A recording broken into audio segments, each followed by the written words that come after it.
Hello friends, welcome to suggestive education. Suggestive এডুকেশনে সকলকে স্বাগত জানাই। এনটিপিসি 2025-এর জন্য যে আমরা ম্যাথগুলো প্র্যাকটিস করছিলাম, তো এর আগে আমরা নাম্বার সিস্টেমের টাইপ 2 করেছিলাম। তার আগে আমরা টাইপ 1 করেছি, তো আমাদের টোটাল দুটো ভিডিও হয়েছে। তো আজকে আমরা যেটা করব টাইপ 3।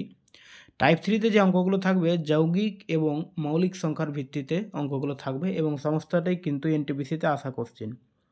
তো আজকের প্রথম কোশ্চেন দেখো, 200 এর চেয়ে ছোট বৃহত্তম মৌলিক সংখ্যা কোনটি? তো 200 এর ছোট বৃহত্তম মৌলিক সংখ্যা চেয়েছে। তো এখানে দেখো অপশানে 199 রয়েছে, 193 রয়েছে, 197, 191। এরা কিন্তু চারটাই কিন্তু মৌলিক সংখ্যা। এবার আমাদের কোশ্চেনে দেখতে হবে এখানে বৃহত্তমটা চেয়েছে, তো এখানে 199 হচ্ছে সব থেকে বড়, তো অ্যান্সার হচ্ছে 199, অপশান এ। ওকে, তারপরে বলছে নিম্নলিখিত সংখ্যাগুলির মধ্যে কোনটি মৌলিক সংখ্যা? 323, 571, 513, 715। তো মৌলিক সংখ্যা আমাদের খুঁজতে হবে। মৌলিক সংখ্যা মানে কি? যে সংখ্যাটাকে কোনো সংখ্যা দিয়ে ভাঙা যাবে না, ও এক দিয়ে হয় ভাগ যাবে, না হলে নিজেই ভাগ যাবে, বাকি অন্য সংখ্যাগুলো দিয়ে ভাগ যাবে না।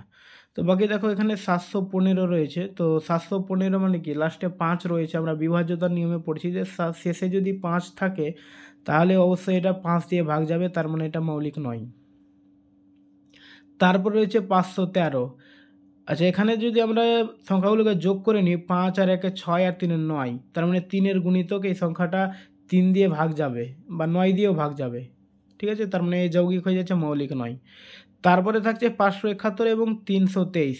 আচ্ছা, 323 কিন্তু 17 দিয়ে ভাগ যায়, 17 গুণিত 19 হচ্ছে 323। তার মানে আমাদের একটা সংখ্যা বাকি থাকলো যেটা হচ্ছে মৌলিক, অপশন বি। ওকে, তারপর সবচেয়ে ছোট 3 অঙ্কের মৌলিক সংখ্যা খুঁজুন। সবথেকে ছোট 3 অঙ্কের মৌলিক সংখ্যা, তো 3 অঙ্কের সবথেকে ছোট মৌলিক সংখ্যা এখানে অপশানে 107, 109, 103, 1, এই চারটেই কিন্তু মৌলিক। তো সবথেকে ছোটটা আমাদের যেহেতু খুঁজতে হবে, তো অ্যান্সার হচ্ছে অপশান ডি। তারপরে নিম্নলিখিত কোন সংখ্যা জোড়া কো প্রাইম? আচ্ছা, কো প্রাইম কথাটা আমাদের আগে জানতে হবে। একটা কথা রয়েছে কো প্রাইম আর একটা হচ্ছে টুইন প্রাইম। তো কো প্রাইমটা আমি এখানে আলোচনা করি। কো প্রাইম মানে এমন দুটো সংখ্যা থাকবে যাদের গসাগু হবে 1, মানে ওই দুটো সংখ্যার গসাগু 1 হবে। বাকি ওই সংখ্যাগুলো আলাদা আলাদাভাবে কিন্তু ভাঙতে পারে অন্য অন্য সংখ্যা দিয়ে, ঠিক আছে, কিন্তু একই সংখ্যা দিয়ে দুটোই ভাগ যাবে না, 1 দিয়েই যাবে, ওরা অন্য সংখ্যা দিয়ে যাবে না। ঠিক আছে, আমরা দেখি অপশানে। দেখো 28 আর 81, আমরা যদি 28 আর 81-কে 1 দিয়ে, তো এটা যাবে যেহেতু কো প্রাইম, তো 1 দিয়ে যাই। এবার 28-কে যদি 2 দিয়ে দিই, তো 28 2 দিয়ে যাবে, কিন্তু 81 2 দিয়ে ভাগ যাবে না। 3 দিয়ে 81 যাচ্ছে কিন্তু 28 যাবে না, 4 দিয়ে 28 যাবে, 81 যাবে না। তার মানে এরা হচ্ছে কো প্রাইম, অপশন এ। বাকি অপশানগুলো আমরা ট্রাই করে নিই। 12 আর 27, দেখো 12 আর 27 3 দিয়ে দুটোই ভাগ যাবে, তার মানে এটা কো প্রাইম হবে না। 21 আর 56 এরা 7 দিয়ে দুটাকেই ভাগ করা যাবে। 36 আর 20 এরা 3 দিয়ে যাবে, 4 দিয়ে যাবে, এগুলো 4 দিয়ে। কিন্তু 28 আর 81 এরা দুটো কিন্তু আলাদা আলাদা যৌগিক সংখ্যা। এবার ওরা যখন একসঙ্গে এসেছে কিন্তু ওদের গসাগু 1 হচ্ছে, মানে অন্য সংখ্যা দিয়ে এরা দুটোই ভাগ যাচ্ছে না। যেমন এরা যাচ্ছে, এরা 3 দিয়ে যাচ্ছে, এ 7 দিয়ে যাচ্ছে, এরা 4 দিয়ে বা 3 দিয়ে দিয়ে, হ্যাঁ 3 দিয়ে যাবে না, 4 দিয়ে যাবে। তো এরা কিন্তু যাচ্ছে ভাগ দিয়ে, ঠিক আছে। তো অপশন এ হচ্ছে আমাদের অ্যান্সার।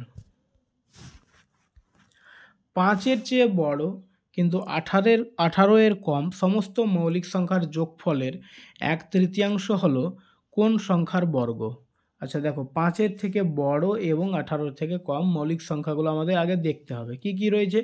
5-এর পরে যেহেতু 5 হবে না, কারণ 5-এর বড় বলেছে, তো 7 হবে। তারপরে হবে 11 মৌলিক সংখ্যাগুলো, তারপরে হচ্ছে 13, তারপরে 17। 18 থেকে কম বলেছে, তো আর যাওয়া যাবে না। এদের কি বলেছে? এই সমস্ত মৌলিক সংখ্যার যোগফলের 1/3। তো আমরা আগে যোগ করব। 17 আর 13 হচ্ছে 30, 30 আর 11 41, 41 আর 7 48, যোগফল হয়ে গেল 48। এর তৃতীয়াংশ, 1/3 বের করতে হবে, মানে 1-এর 3 দিয়ে গুণ। 1-এর 3 দিয়ে যদি আমরা গুণ করি তাহলে কত হবে? 16, তার মানে হচ্ছে 16।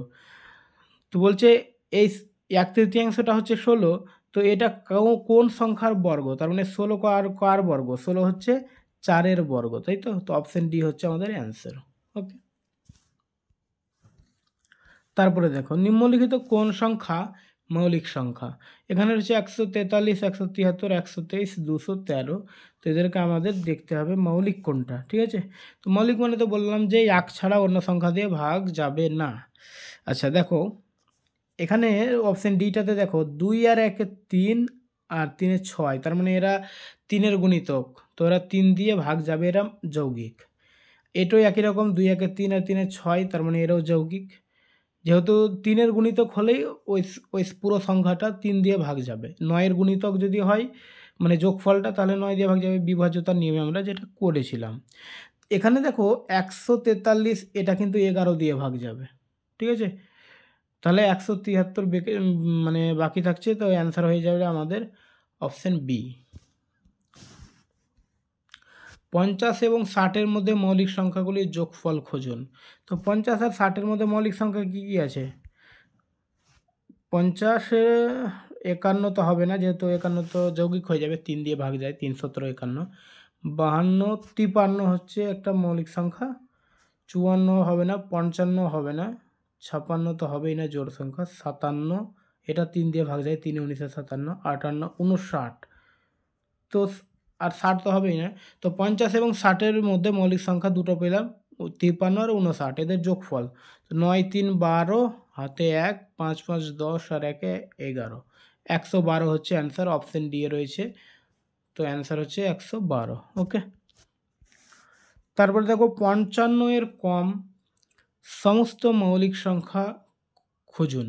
55-এর কম সমস্ত মৌলিক সংখ্যা খুঁজুন। আচ্ছা, এখানে একটু বুঝবে যে বলেছে যে 55-এর কম যেগুলো মৌলিক সংখ্যা রয়েছে তাদের সংখ্যা মানে তারা কয়টি রয়েছে, এটা হচ্ছে কোশ্চেন, ঠিক আছে। তো 55-এর থেকে কম আমরা মৌলিক সংখ্যাগুলো বের করব। তো মৌলিক সংখ্যাগুলো কি কি হচ্ছে? 2 3 5 7 11 13, তারপর কি হচ্ছে 14 হবে না, 15 16 17 18 19 20 21 22 23 24 25 26 27 28 29, তারপরে হবে 31 27 37 38 39 40 41, তারপরে হবে 43 47 আর 53। এটি হচ্ছে 55-এর কম, কারণ 54 তো হবে না। তো এটি হচ্ছে 55-এর কম মৌলিক সংখ্যা। এদের সংখ্যা কতটা হচ্ছে আমরা খুঁজব। 1 2 3 4 5 6 7 8 9 10 11 12 13 14 15 16। তো অ্যান্সার হচ্ছে অপশান সি 16। 55-এর কম মৌলিক সংখ্যা হচ্ছে 16টি। ওকে, 1 এবং 100-র মধ্যে টুইন প্রাইম সংখ্যা জোড়ার সংখ্যা কত? আচ্ছা, এর আগে আমরা একটা কনসেপ্ট দেখলাম যে কোপ্রাইম মানে কি দুটি সংখ্যা যৌগিক হলেও ওদের যদি গসাগু 1 হয় তো ওরা হচ্ছে কোপ্রাইম, ঠিক আছে। আর টুইন প্রাইম মানে হচ্ছে যে মৌলিক সংখ্যাগুলো থাকছে তাদের মধ্যে ডিফারেন্স 2 হবে। ডিফারেন্স বলছে বিয়োগ করলে 2 হবে, কিন্তু গ্যাপ 1 হবে। আমি তোমাদের উদাহরণ দিয়ে বোঝাচ্ছি। যেমন প্রথম মৌলিক সংখ্যা কত?